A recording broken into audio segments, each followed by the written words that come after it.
開始啦，島主英明啊，島主有咩諗到？我以為咧佢直實整我哋個化石㗎啦，好在呢個照心鏡啊，我而家變咗睇下係咪化石先。喂，島主唔好搞住，我哋你見識你就心氣，冇用㗎，你淨係搞掂一個蛇魔女。如果石頭就唔怕啦。千年女王魔法先犀利啊，深不可測。我去 check 個蛇魔女，你諗辦法點搞個千年女王啦？係啊，千年女王啊，要打敗佢咧，就只能夠去揾餓狼。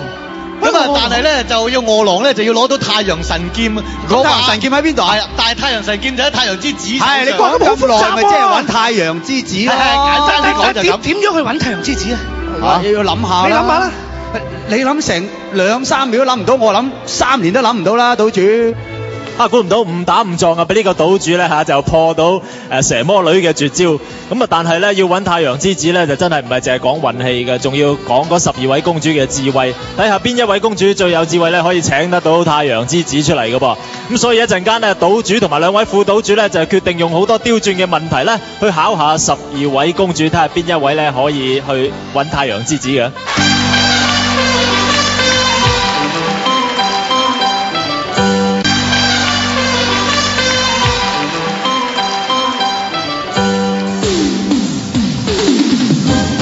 點啊？你兩個諗到未啊？梗係諗到啦！我咁聰明嗱，揾一個智勇雙全嘅人翻嚟幫手去揾太陽神劍嚟到降魔伏妖搞掂。係人都知道揾智勇雙全嘅人啦，唔通揾智勇雙殘嘅人咩？島主有咩高見？我諗嚟諗去，唯一得一個方法嘅。點樣？就係揾一個智勇雙全嘅人翻嚟幫手。唉，島主高見啊！你覺得呢個好咩？好。咁啊得，但問題呢兩個幫唔到手喎。幫到啊，我都得啊。呢兩個係傷殘人士，點可以係雙全呢？真係，真係難啊！真係。